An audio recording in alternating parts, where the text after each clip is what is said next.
Taon-taon ay ipinagdiriwang natin ang anibersaryo ng pagkakatatag ng United Nations at ng founding charter nito bilang paggunita sa mga bansa na nagsama-sama upang itaguyod ang kapayapaan sa buong mundo pagkatapos ng World War II. Ipinagdiriwang natin ang anibersaryo nito bilang pag-alala sa kahalagahan ng pagkakaiba-iba, kultura at diwa ng kapatiran.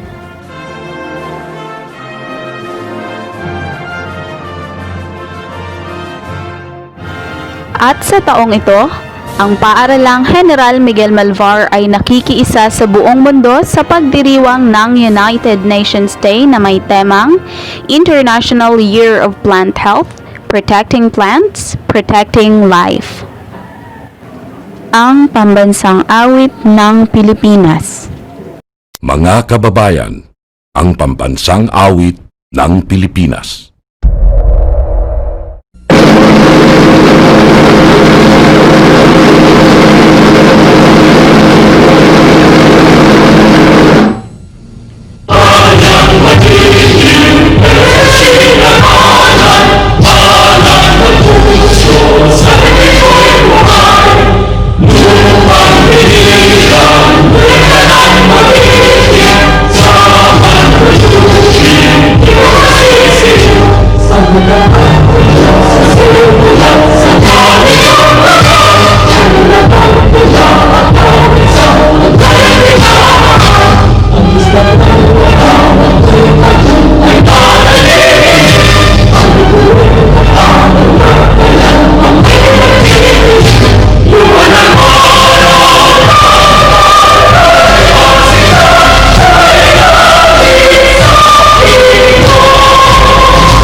Panalangin mula kay Sarah Jane D. Galvez, mag-aaral sa ika-6 na baitang at Pangulo ng Supreme Pupil Government. Almighty God, our Father, we praise and thank you for this day. You have given us another opportunity to appreciate life and to fulfill our mission as your instrument of peace and progress. Please pardon us for our shortcomings. Help us to amend our impieties. May learn to pattern our lips through your Son's example. Father, bless all our endeavors, especially in today's activity, celebrating the United Nations Day. Please enlighten our mind with wisdom and knowledge to continue progress on line of leadership. Give us your grace that we may effectively do our parts as your servants. Bless our plans and programs so that we may achieve our objectives for your greater glory. Amen. Ang himno ng NCR.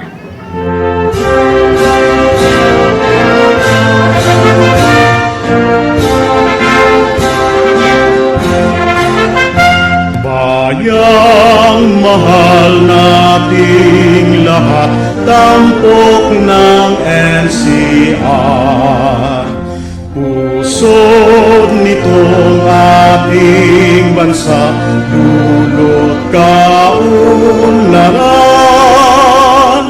Taas noon iwagayway ang bandilang NCR. Karunungan at katarungan sa bansa'y itanghal. Mga lungsod ng NCR sa puso ko'y dangan. Ang adhikain sulong ka, ang tanging NCR. NCR, dangal nitong bayan. NCR,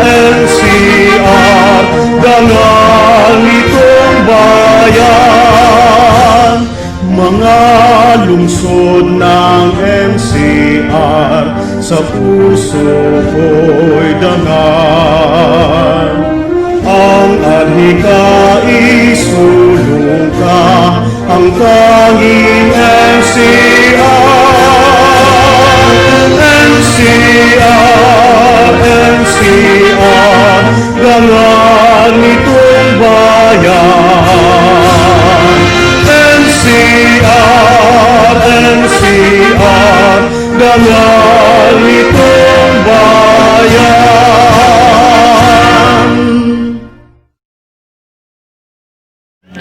Ang awit ng Maynila.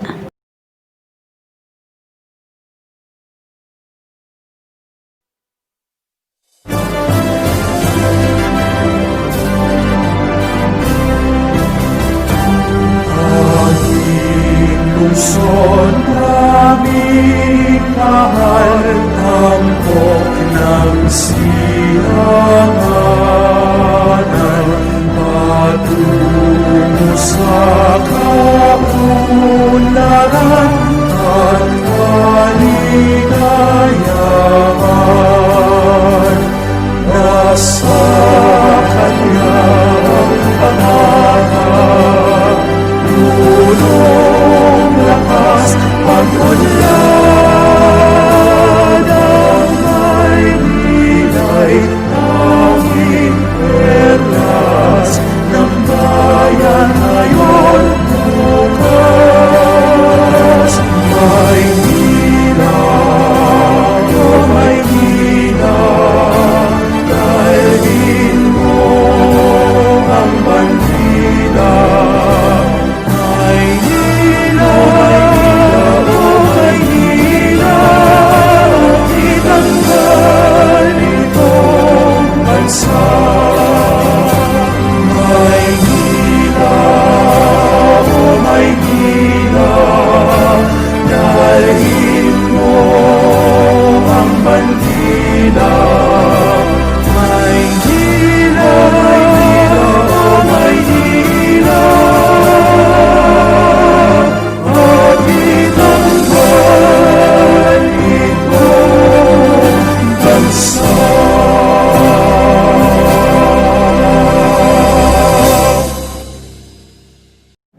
Pambungan na pananalita ni Binibining Ana Joy A. Gonzales, Araling Panlipunan Coordinator. Sa ating masipag at masigasig na punong guro, Ginoong Benjamin M. Castro, sa ating matulungin at maunawaing tagamasid, Ginang Mirna G. Soriano, sa ating mabait at mapitagang Education Program Supervisor, Ginang Amalia C. Solis, mga daluguro, mga kapwa ko guro, mga mag-aaral, magulang, at iba pang panauhin, isang mapagpala at mabiyayang araw sa ating lahat. Ang buwan ng Oktubre ay buwan ng mga nagkakaisang bansa. Sa taong ito na may temang International Year of Plant Health, Protecting Plants, Protecting Life, na kung saan tayo ay hinihikayat na magtanim at mag-alaga ng mga halaman at puno na makatutulong sa ating kapaligiran na magkakaroon ng kapakinabangan ang buong mundo. Ngayong araw ay ating bibigyan ng pagpapahalaga ang pagdiriwang na ito sa pamamagitan ng isang palatuntunan. Kung kaya, inaanyayahan ko ang lahat na manood at mag-enjoy sa ating munting palabas. Maraming salamat at maligayang panonood. Pampasiglang mensaheng mula kay Ginoong Benjamin M. Castro, Punong Guro. Sa ating tagamasid sa Araling Panlipunan ng SDO Manila, Ginang Amalia Solis, Pandistritong Tagamasid, Ginang Mirna Soriano, ang Master Teacher ng Araling Panlipunan, Ginoong Sosimo Parola, ang Focal Person ng Araling Panlipunan at Tagapangulo ng UN Celebration, Ginang Ana Joy Gonzales, mga guro, mga magulang, at sa lahat ng mga batang Malbayan, isang ligtas at mapayapang araw sa inyong lahat. Tuwing buwan ng Oktubre, isa sa mga programa natin ang pagdiriwang ng UN o mga nagkakaisang bansa at ito ay dapat pahalagahan at bigyan ng suporta. Sa kabila ng sitwasyon natin na nararanasan ngayon dulot ng pandemya, ang paaralan ay hindi tumitigil ngayong new normal sa paghahatid ng mga programa para sa ating mga bata. Ang kulminasyon para sa buwan ng United Nations ay isang mahalagang gawain na dapat iparanas para sa kamalayan ng bawat bata. Mahalagang maunawaan at magkaroon ng kamalayan ang bawat bata sa mga isinusulong para sa pagkakaisa at pagpapaunlad ng bawat bansa. Sa tema na bibigyang diin sa taong ito, Protecting Plants, Protecting Life, bilang pakikisa sa UN International Year of Plant Health, ang ating ginagawang pangangalaga sa halaman ay pagpapamalas din ng ating pangangalaga sa mga buhay na siyang nakikinabang dito. Dahil sa lumalaking hamon at banta sa ating mga halaman, hinihikayat ang lahat na mag-ambag ng kahit maliit na kontribusyon para sa ating bansa. Maging inspirasyon tayo sa lahat, bata man o matanda ay may magagawa. Kung sa paaralan ay mayroon tayong gulayan sa paaralan, kung saan nagtatanim, nag-aalaga ng halaman at gulay ang ating mga guro at mag-aaral, inaasahan ko mga bata na kayo rin sa inyong tahanan ay ginagawang makabuluhan ang mga bakanting lugar o kapirasong lupa na pwedeng mapakinabangan at pagtaniman ng mga halaman. Ang pagiging mga munting plantito at plantita ay napakalaking ambag ng bawat isa sa pagdiriwang at pagsasabuhay ng tema ng UN. Patuloy din kayo magbasa para madagdagan ang kaalaman tungkol sa paghahalamanan. Magsaliksik sa internet para sa higit na pagpaunlad ng kasanayan, gayon din ang pagdalo sa mga webinar ng agriculture. Binabati ko ang mga guro ng Araling Panlipunan para sa kulminasyong ito. Kahit virtual ay naipapaabot natin ang mensahe ng pagdiriwang. Salamat sa mga naging bahagi nito, sa inyong partisipasyon. Sa pamamagitan nito na ipapahayag natin ang pakikisa sa pagkalinga sa buhay sa pamamagitan ng mga halaman. Tandaan, ang pagpapahalaga sa halaman ay pagpapahalaga rin sa kapwa at iba pang may buhay. Sa pakikisa natin sa tahanan, sa paaralan, tayo ay nakikisa rin sa bansa at sa huli, magkakaroon tayo ng malaking impact sa buong mundo dahil sa ating partisipasyon. Muli, ngayong buwan ng Oktubre, ipagdiwang natin ang United Nations. Maraming salamat at mabuhay tayong lahat.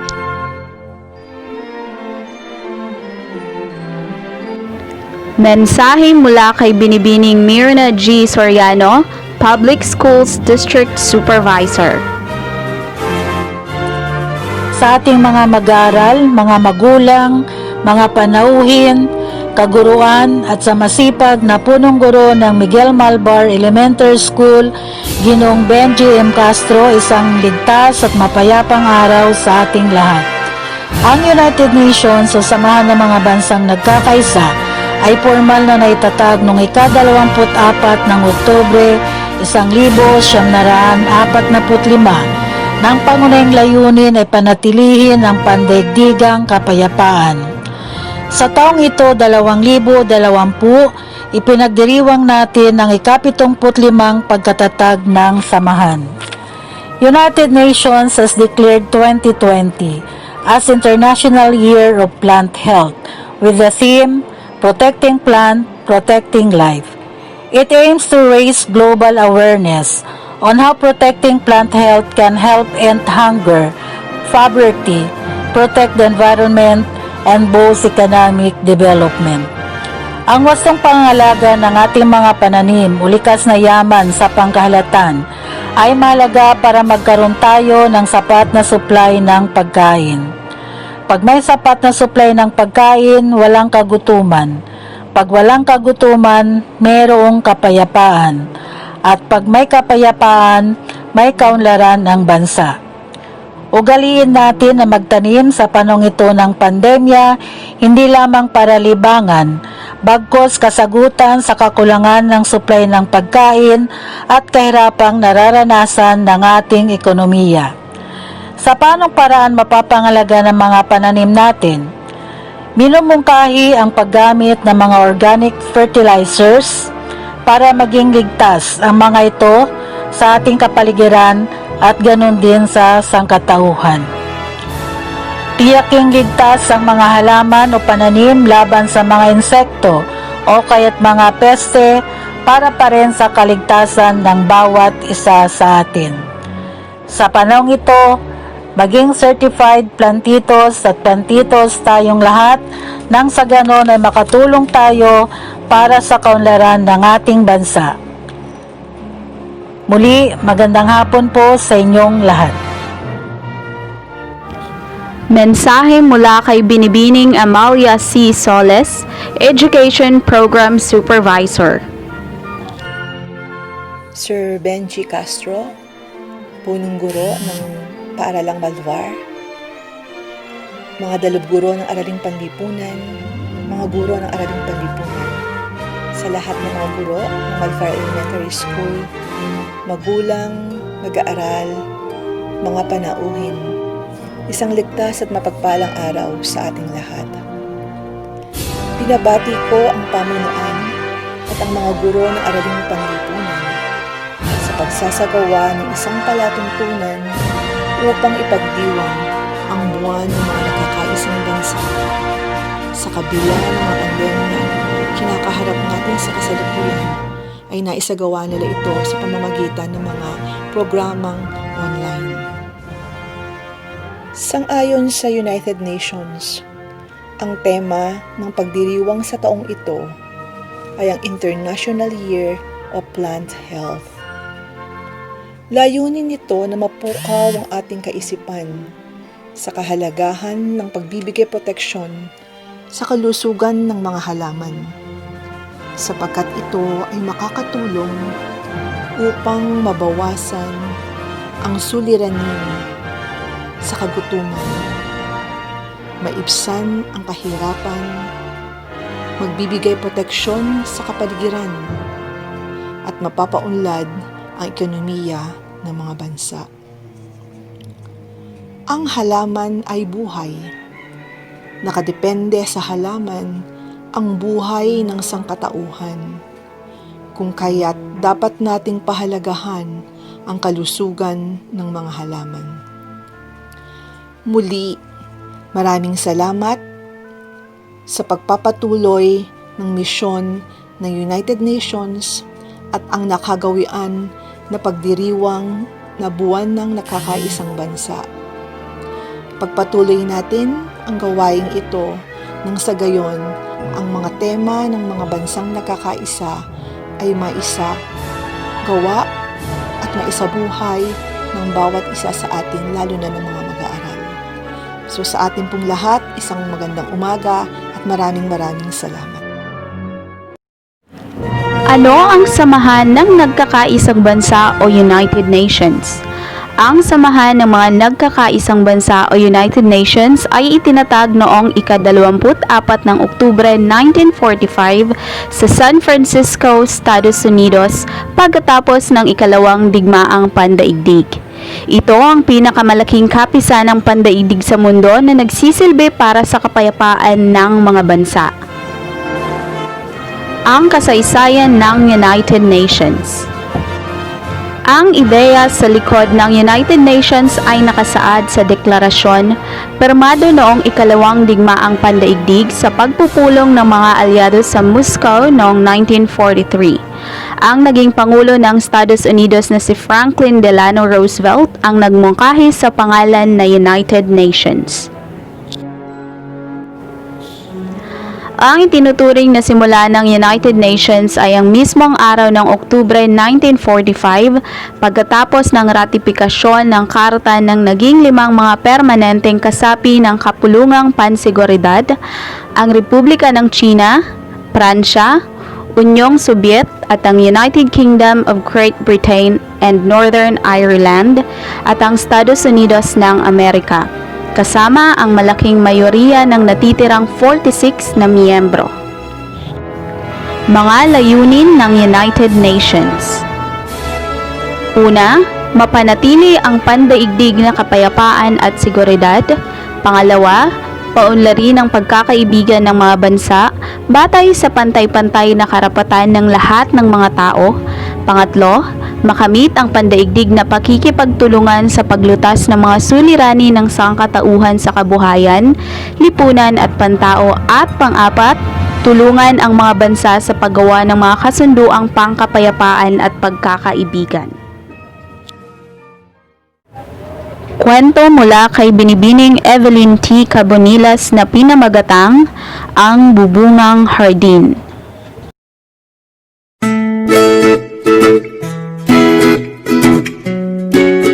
Magandang gabi sa inyong lahat, lalong-lalo na sa ating mga kids na bawal lumabas ng bahay dahil sa COVID-19.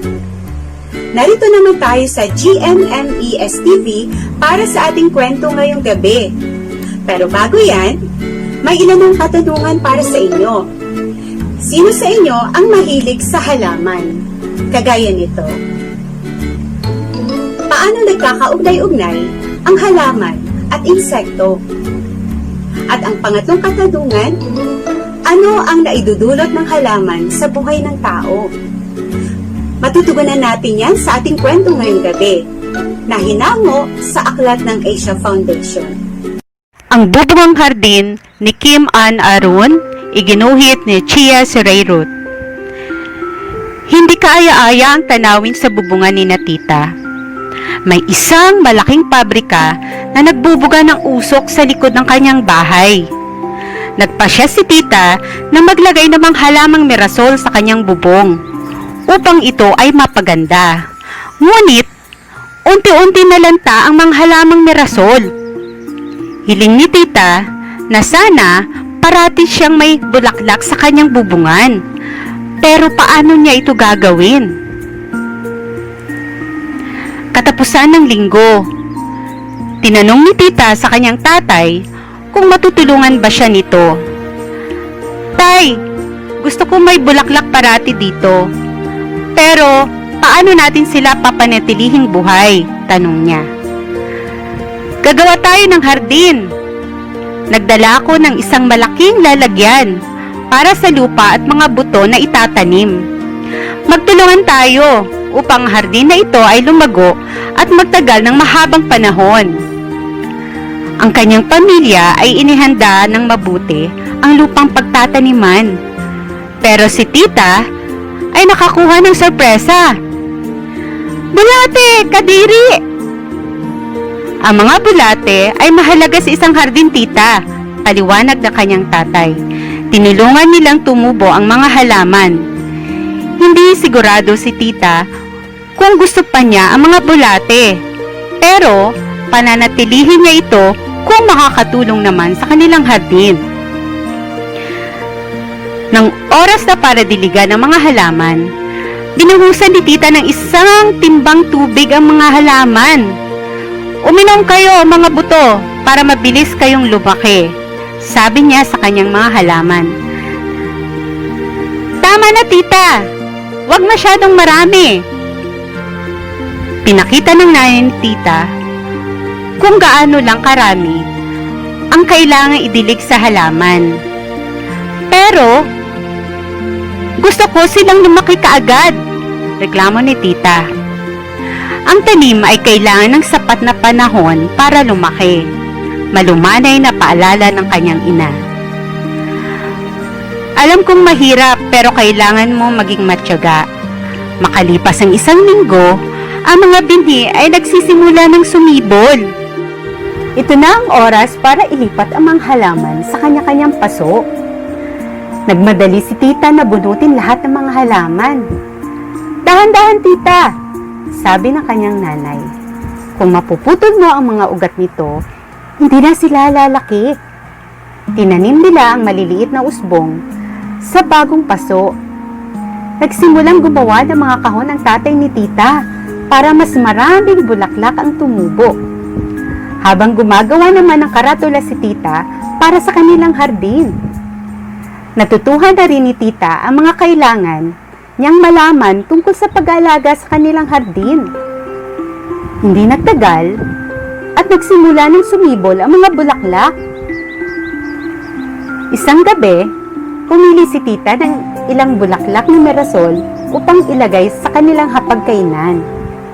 Nakita niya ang kanyang ina nagluluto ng gulay. Nay, pwede ba tayong magtanim ng gulay sa ating hardin? Magandang ideya yan, tita. Halika, gawin natin. Hindi nagtagal, napuno na ng mga halaman ng hardin ni tita ang kanilang bubong. Nagpapatubo na rin siya ng mga bulaklak, karot, sibuyas, talong, at iba pang mga kahangahangang bagay. Ngayon, ang lahat ng kanilang kapitbahay ay ikinatuwa ang magandang tanawin sa hardin ni tita kaysa mausok na pabrika. Humingi rin sila ng payo sa pagtatanim. Marahil, sa isang taon, mayroon na silang hardin sa kanilang bubong. At dyan nagtatapos ang ating kwento ngayong gabi. Naalala niyo pa ba ang ilang katanungan ko kanina? Paano nagkakaugnay ang halaman at insekto? Sa ating kwento, tinutulungan ni Bulate lumago ang halaman. Ano naman ang naidudulot ng halaman sa ating buhay? Magaling! Una, pinapaganda at pinapasaya nito ang ating paligid. Pangalawa, nagbibigay ito ng oksiheno o oxygen. Ito yung hangin na ating nalalanghap araw-araw, minu-minuto. Kaya't ugaliin nating mag-alaga ng halaman nang sumaya ang ating paligid. Hanggang sa muli nating pagkikita, paalam!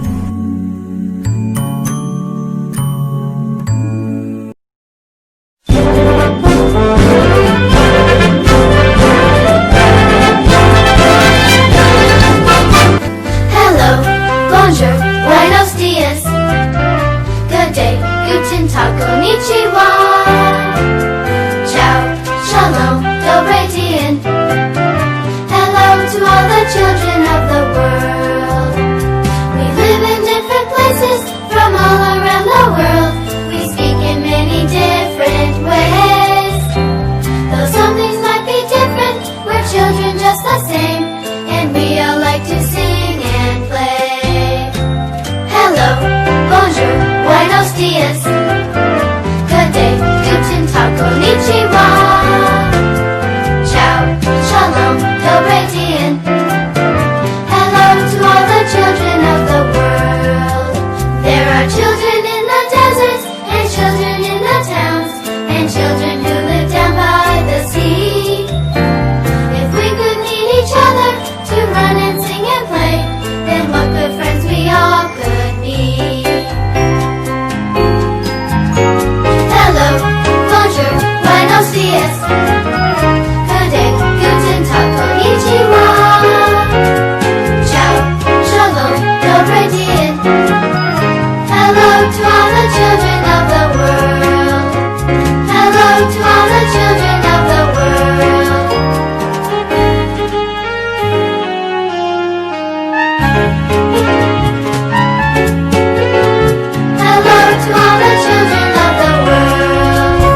따뜻한 세상과 보다 나은 세상을 당신과 나를 위해 만들어가요. 행복한 세상과 보다 밝은 세상을 당신과 나를 위해 만들어가요. 우리 함께라면 힘든 이도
children. We are the ones who make a brighter day, so let's start giving.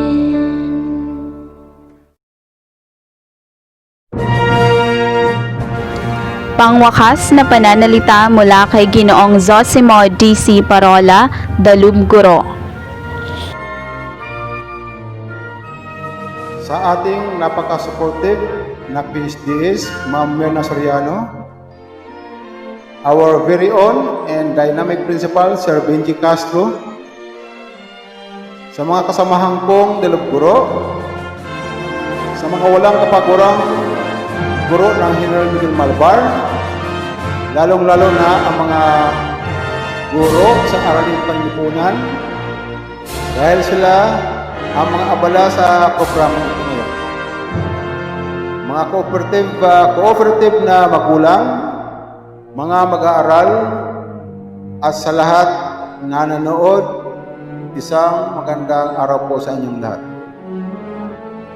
Ang United Nations o nagkakaisang mga bansa ay isang pandaigdigang samahan na itinatag noong 1945 pagkatapos ng ikalawang digmaang pandaigdig na nagsimula sa 51 mga bansa. Ang kanilang layunin ay upang mapanatili ang pandaigdigang katahimikan at seguridad, mapaunlad ang pagkakaibigan ng bawat kasapi at isulong ang kaunlarang sosyal, mapabuti ang istandard ng pamumuhay at karapatang pantao. Sa nakalipas na 70 taon, ang UN Charter ay nagtatag ng 3 panimulang haligi na sistema ng United Nations. Ito ay katahimikan at seguridad, karapatang pantao at kaunlaran. Sa kasalukuyan, ang nagkakaisang mga bansa ay mayroon ng 4 na layunin. Ito ay panatilihin ang katahimikan at sa buong mundo. Tulungan ang mga bansa na magkaisa magtrabaho upang mapaunlad ang buhay ng mga mahihirap na tao para malampasan ang gutom, sakit at kamangmangan, at paghikayat sa pagrespeto sa karapatan at kalayaan ng bawat isa. Ang 2020 UN theme, International Year of Plant Health, Protecting Plants, Protecting Life, ay napapanahon lalong-lalo na ngayon na nasa ilalim tayo ng pandemya. Kung paano natin pinapangalagaan at pinahalagaan ang ating buhay at kalusugan, dapat ganoon din po sa mga halaman. Dahil kung wala po ang mga halaman, wala po tayo dito. Sila rin ang ating buhay. Sila ang nagbibigay sa atin ng lakas, enerhiya at nutrisyon na kailangan ng ating katawan upang tayo ay makakilos para sa araw-araw nating gawain o trabaho. Tayo ay hinihikayat ng ating pamahalaan na magkaroon ng hardin ng mga halamang makakain sa ating mga tahanan. Meron silang programa na itinatag o na tinatawag na urban gardening, na kung saan pwede po tayo magtanim sa mga paso, mga empty bottles o plastic na pwede natin bibitin o ihang sa mga dingding. Hinihikayat ko po kayo na suportahan natin ang programang ito. Nang sa ganitong paraan, maipakita natin ang pagsuporta sa 2020 tema ng United Nations na Protecting Life and Protecting Plants. Muli, magandang araw po sa inyong lahat at maraming salamat. ang himno ng Malvar.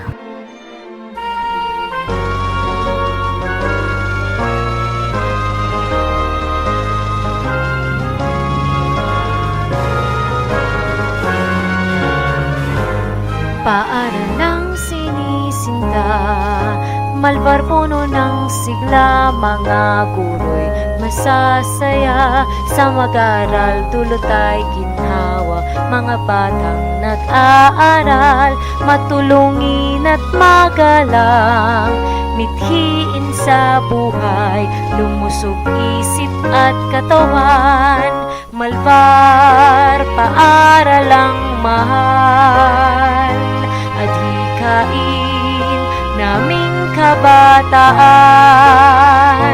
umunlad sa pamumuhay,